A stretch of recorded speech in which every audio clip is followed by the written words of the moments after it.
Eugene Lloyd, you're a personal trainer at 713 Fitness, your company, and you're also involved with the personal training department and group fitness instructors at Merritt Athletic Club in Maryland. Welcome to the podcast. Thank you very much. Such a pleasure to be here. Yeah, and I also learned something as I was perusing your website. You lost 120 pounds? I did. I did. I grew up my entire life. I was always heavy. I used food as that was my home. As a matter of fact, I was speaking to someone in a session the other day, and I said, when you have outside trauma, food is the only thing that doesn't talk back. Food doesn't judge you, food just is. So I got very comfortable with eating a lot of food, but then I realized I actually had a catastrophic leg injury because of my weight. I stepped out, I was going to school, I was at work, I was working the graveyard shift. I stepped out, and you'll be familiar with my hamstrings did not keep me upright. So what happened was my femur collapsed forward, and I went completely forward, dislocated, hyperextended my knee because of the sheer weight of my body being probably about 340 at that time. The femur cut the palpatine artery right in half. This was in March, so I ended up I'm an Army brat. I was at an Army hospital. I was sitting in the corner of this emergency room, and a nurse walked by. It was by a door. Door was opening and closing. It was 30 degrees. She walks by, feels my foot, and she says, "Your foot's too cold." So she grabs a Doppler, puts the Doppler on my right leg, can hear the blood swishing. She puts it on my left leg, nothing. So they send me to Walter Reed Army Medical Center, which was open back then. I get this doctor, and for those people who are military brats, you know that military doctors, they don't mess around. The doctor says, "This is what a normal palpatine artery looks like." He said, "Yours looks like that. So for the past 3-4 hours, you've been bleeding out. And if we don't get you into surgery in 20 minutes, we're going to have to cut your leg off at the knee." And so I was under the influence of Demerol. I said, "Where do I sign?" He called my father in South Carolina. I woke up they said it was 13 hours later, and they had saved my leg. And that was that was the ball that started the whole my fitness life rolling. That's a heck of a story. And because of that, you said, I'm going to make a change, and you obviously did. I did. How did the change manifest itself? Did you just snap your fingers and say, "I'm going to do this"? How did you begin this process of losing 100? Well, I would love to say that was the light bulb moment. That was my rock bottom, but not the light bulb moment. I knew something needed to happen. And when I got out of the hospital, I was in the hospital for 3 weeks. I had to relocate to my home in South Carolina for about another month, and then came back to Maryland. And when I came back to Maryland, I was around some of the old vices, so I continued to eat. And then I became a father. And my daughter used to love to just run and run and run. And I noticed just running around a table, I was getting winded. And I had actually joined this fitness facility prior to her being born, but never used it. And then I walked into this fitness facility August the 28th, 1993. I'll never forget it. I walked in the fitness facility, and I started just picking up stuff and getting on the stair stepper. And I was getting nowhere, and I went to one of the trainers who was there. His name is Nick, and they called him Nick Nautilus. We had the old Nautilus line back then. And I said to Nick, I was like, "I need to lose weight. What do I need to do?" And I always reference this story because Nick said, what you need to do is, he said, because you do a lot of cardio, 70% of your calories have to come from carbohydrates. 20% come from protein, 10% have to come from fat. And that's what I did. And from August of that year to ongoing, I lost about 120 pounds. It was always counterintuitive to me when I hear all of these, what people talk about, how that should be flipped. Like we're in a day and age where people think we should actually flip that whole paradigm of eating. I'm like, well, it worked for me, and I understand we're in a different place, but I think something needs to be said just for moving and changing your behavior.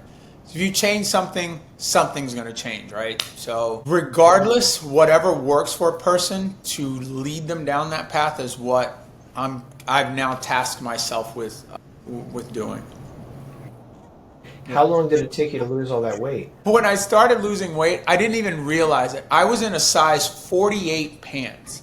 And when I was about to go to 50, that was like, all right, this is it. I'm almost as big around as I am tall. And I didn't realize I lost weight until I went to the Gap. And I remember going and saying, I'm not going to be able to find anything in here. And I was able to get into a size 36 pants, which I hadn't worn since I was in 8th grade. And that was about a year. So literally somewhere in the neighborhood of, between 5 and 10 pounds per month. So, yeah. That's impressive. Along that journey, were there any setbacks that you ran into, or was it just a steady decline in weight? I did. I think anyone who makes this journey, you still have to deal with the underlying trauma. So this whole fear, like once I was told that I needed to only take in 10% fat, there was this fear of anything that had to do with taking in a dietary fat. So for the longest time, I had forced myself into an eating disorder. And I remember my best friend talked to my doctor. Back then, there was no HIPAA. So he talked to my doctor, and my doctor said, listen, you have to lie to him and tell him that there is no fat in his food when there actually is, because I was getting sick from not eating. My calories were so low, I would not go near fat. So it was just, I remember going to Thanksgiving with friends, and I would try to eat their food, and it was amazing food. But about an hour later, I was doubled over in pain over a couch because I could not digest whatever it was I was eating. So yeah. So I worked my way back from that. And that's where kind of how I got to the road of wanting to learn more about fitness. I was in college for film and video. At 13, I wanted to be a child actor. So I pursued acting. I went into film and video. And I remember I was in my internship, and it was it was in the last century. And I remember it was election time, and I was the person who was the floor manager. So I was this person, 3, 2, 1, go. And while that was going on in my head, I'm thinking about the step class I had just done previously. And so I went to the guy who was the head of the internship, and I said, listen, I love what I've done, but my whole entire existence is getting pulled another way. That's how I got to this industry. That's a great origin story. Yeah. It really is. How has your eating changed since the time of Nautilus Nick? Well, I've been up and down. What I found out, I had actually moved to South Carolina to take care of my mother, and I had put on weight just from the stress of caring for a parent. And as that happened, I worked at a studio, and we were doing this thing called, it was a weight loss program. And basically what it was portion control. It was still it was close to an even amount of carbs, fat, and protein, but it was portion control, and it was thinking about how to time your eating. And the premise was, most of us, this was at the very beginning of fasting, if we could, when it became very popular. And what was told to us was, if you stop eating at 8 o'clock at night, you start eating at 8 o'clock in the morning, you in essence have done a 12-hour fast. So is there a need to really extend that? Probably not, because your body is going to tell you that you need food. And the 3 things that we tracked in that were time, food, not calories, and your mood. Because those 3 could possibly, there's a correlation there. And if I eat at 10 in the morning, I haven't eaten since 6 o'clock last night, I'm probably going to go for the first thing that I see. And if I'm driving to work and that's McDonald's, that's where I'm going. So it was about retraining your body that way. Now I did something that I thought I would never do, which is I actually hired a nutrition coach to help me with food accountability. And it's been extremely rewarding just knowing that I had to hand over the reins to something I know a lot about, but I had to hand it over to another person. And it's No, I think that's wise. I mean, doctors go to doctors, so it makes perfect sense that you'd have somebody who's impartial, who's, outside of the hurricane, so to speak, who can look in and say, okay, we're going to do this. absolutely, yeah. Having gone through what you have in your past, do you have any tips for personal trainers who are struggling or dealing with clients right now who are struggling with weight loss? What tips would you give them to help those people?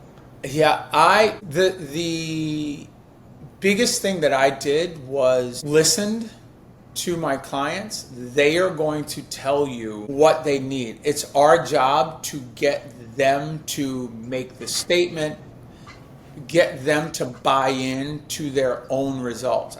The days of someone coming in and saying to me as a trainer, what do I need to do? They're pretty much gone. Now it's having the conversation. So have conversations with your clients and listen to what they're saying and what they're not saying. So really it is using the tools of coaching to help your clients move forward. That's been the biggest thing for me. I've done a lot of reading about coaching, and that has helped a lot with me coaching people. Is there a coaching book that you like particularly well? I do. It's I don't know if you're familiar with Brett Bartholomew. He has a book called Conscious Coaching, and his origin story is really interesting, but he breaks all athletes, whether that athlete is a grandparent or whether that athlete is a D1 commit.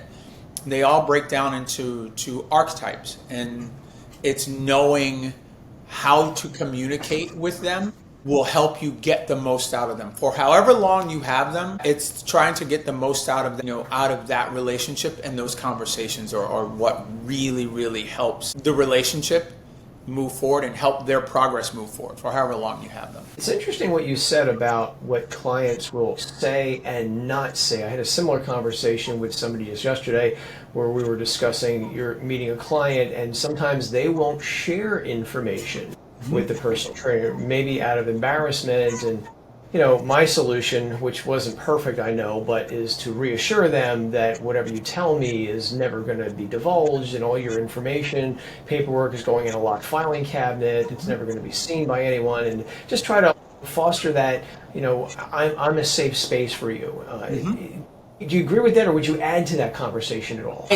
I think that is one phrase that we as professionals really should use, is creating a space for people. I do at Merritt, I actually do some of the wellness consulting, and we talk to people about, everyone knows you got to do cardio. Everyone knows you got to do strength training. Everyone knows we have to do some type of mobility.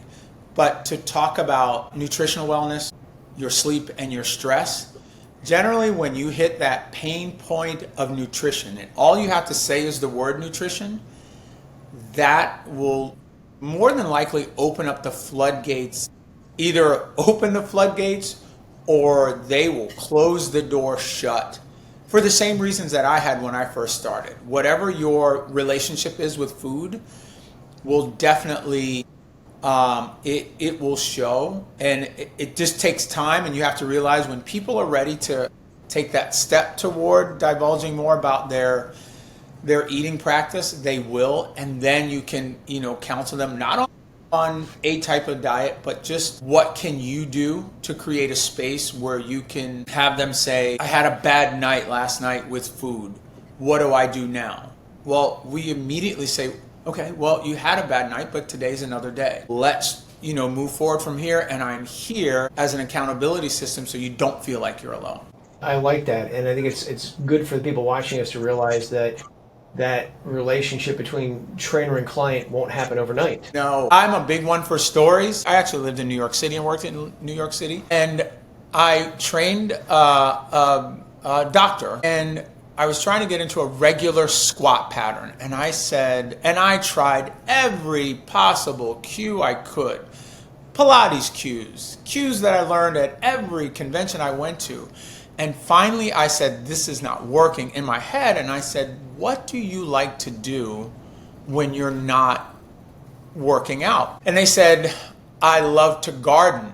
And as soon as they said gardening, I picked up a medicine ball and I said, do me a favor, pick up the pot and move it to the wall for me. And the minute that happened, the light bulb went on for me and for them. They were able to squat perfectly and feel what should happen. And then that was it. Once I had that inroad, the walls came down for them and they were able to give me more. Then I was able to give them more, so they would know that what we're doing is not out on the outskirts. What we do in fitness is supposed to increase your ability to do stuff outside. So yeah. Speaking of clients, do you remember your very first client? My first personal training client? I do. I absolutely do. And it was all on Nautilus equipment. All of it. There were no free weights whatsoever. And it was just mimicking what others had told me to do. But they kept coming and they got results, I think, simply because we showed up together and we were able to communicate. Looking back through time, is there anything you wish you did differently with that first client that if you would do you would do today if you had them? I think if I had asked the questions really of what they wanted to do, instead of me saying, okay, let's go to this machine and let's go to this machine and let's try this rep speed, let's try that rep speed. What is it that you want to do and what is going to be the best way to get you there safely? So yeah. Switching gears a little bit, in your position at Merritt Athletic Club, when you're, say, hiring personal trainers or interviewing them, is there anything you're looking for in a trainer that stands out to you, that person's going to be successful, or that's something that I look for in a fitness coach? Yeah, being able to communicate effectively. When I'm sitting across from a prospective trainer, what is the conversation like? Are they listening to what I'm giving them? Are they going to be receptive to what I'm saying? Because given the job, I'm going to be coaching them on how to make money. So can they be pliable? Will they be able to learn? Can they communicate? Before I look at a certification, can they communicate? Can they listen? Will they be able to go up to a person and ask them about their day? That is what bridges that gap into them becoming a client. That's probably the number one thing I look for. Because truth be told, we all have systems. Every place you go to has a system, how they want you to onboard clients and how they want you to train clients. But you have to get them first. Right.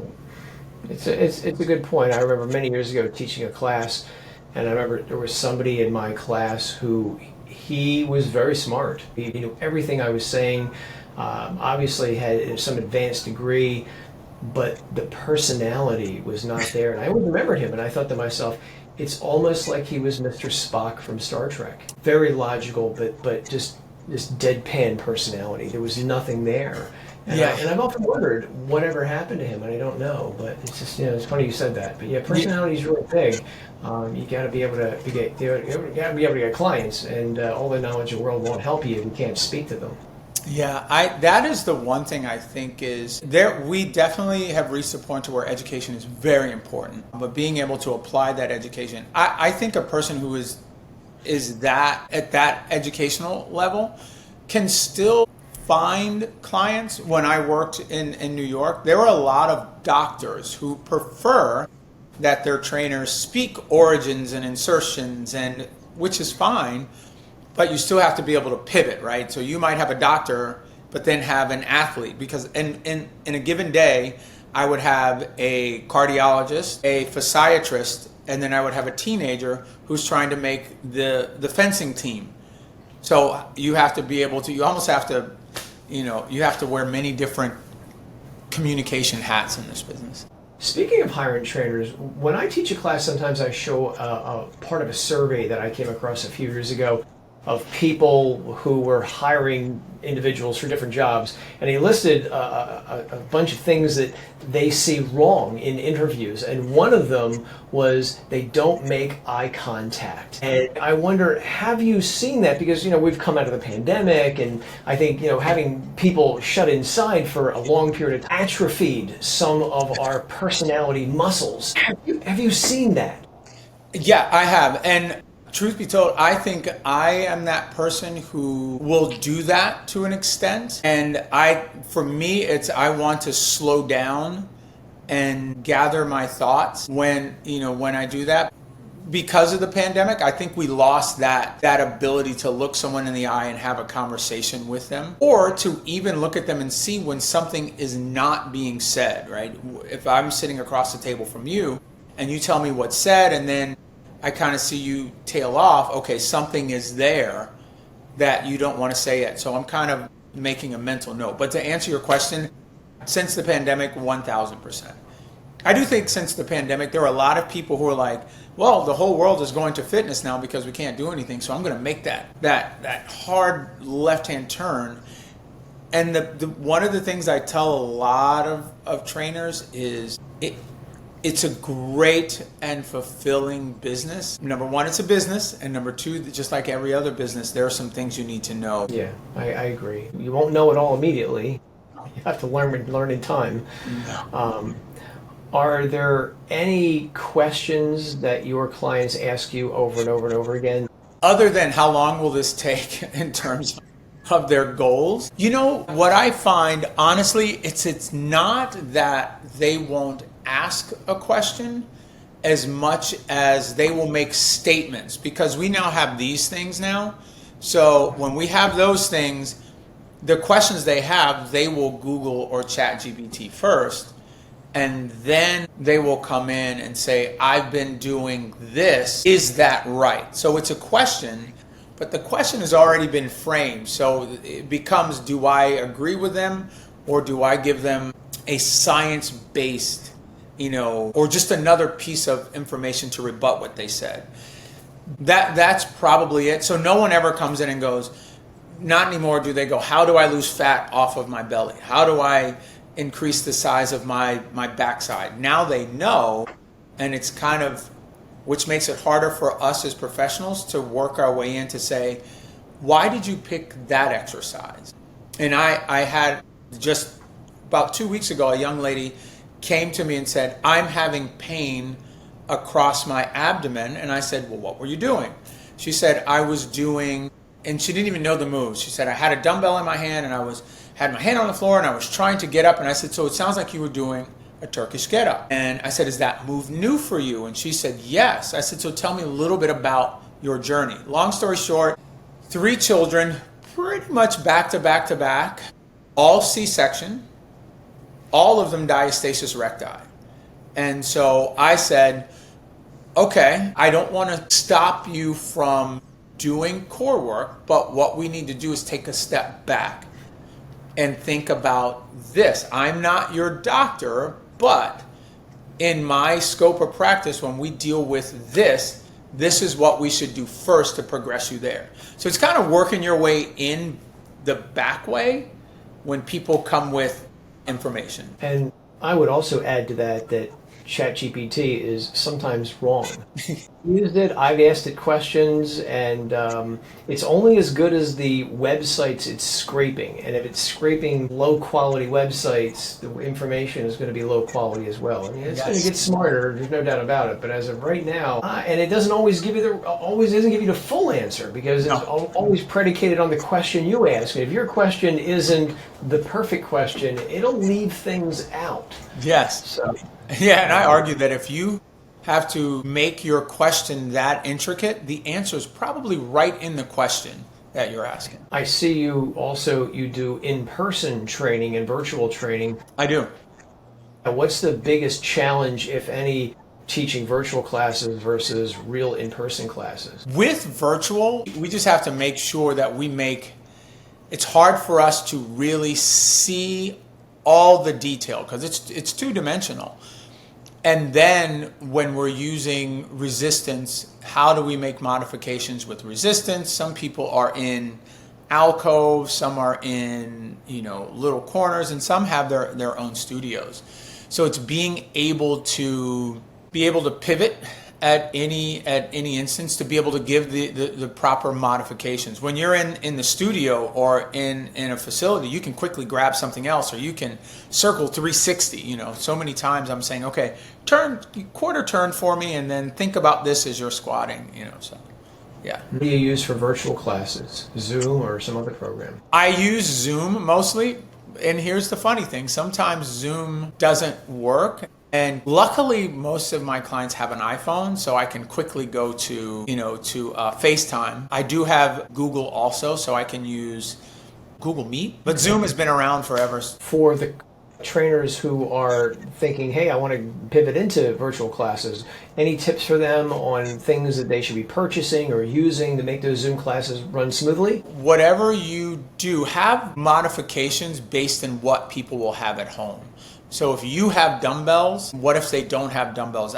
For those who were training during the pandemic, you can buy dumbbells anywhere. I had people who were using gallon jugs and everything. When I teach a class, I don't necessarily use a microphone, although I have off screen, I have a pretty hefty microphone that I use for podcasting. But if you're going to train a group of people, I have a screen that's above my computer where I can see people to a larger extent. That's probably the biggest thing that I did. So it's a low cost for everyone. It just depends on how much you're going to do. If you're going to be teaching multiple classes per week, then look at setting up your space to look the aesthetic that you want people to come to. And I actually have one of the people from Ireland who takes my class. She actually teaches Pilates. So she has a reformer in her background in her studio. So yeah. How do you accept payments for Zoom classes with your virtual classes? Are you using a special program? When I do, my one-to-one clients, I will use either Zelle or Venmo. When I turn that function back on through the website, it's generally PayPal. I just flip a button and PayPal goes right to my bank. Yeah, I like PayPal and Venmo as well. Yeah. How are you managing your clients? Are you just doing this on your own, keeping tabs of it, or are you using some software? I use PT Distinction is what I use for and I can actually use that for groups also. And one of the functions that I like is every week I send out a check-in. Tell me what you thought about your workouts this week, what you liked, what you didn't like, where do you see your progress, what were your biggest struggles, what were your biggest wins, and then I can kind of, change from there. Very cool. Yeah, it's always good to get feedback. I think it's a great idea. Yeah, that's the only way to progress people is to get feedback from them because they're doing the program and we have to be able to give them what they want.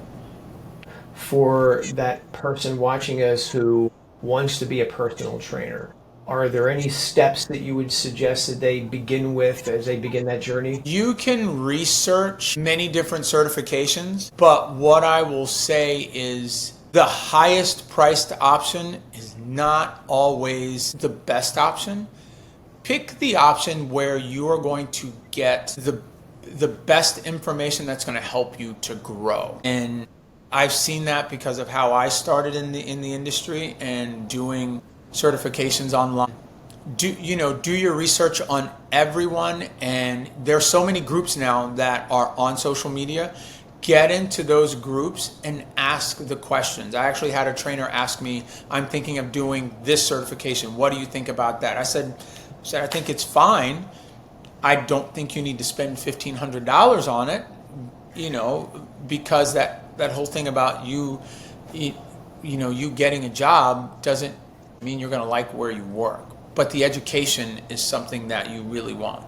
And that education has to come from, I'm one of the people where they talk about, I don't hire people who got their certification over a weekend. I'm like, okay, first of all, I'm that person. And it doesn't mean that my education is any less because of how I got it. Because there's, just like everyone else, there's a level of studying and work that you have to do to get to that. So yeah.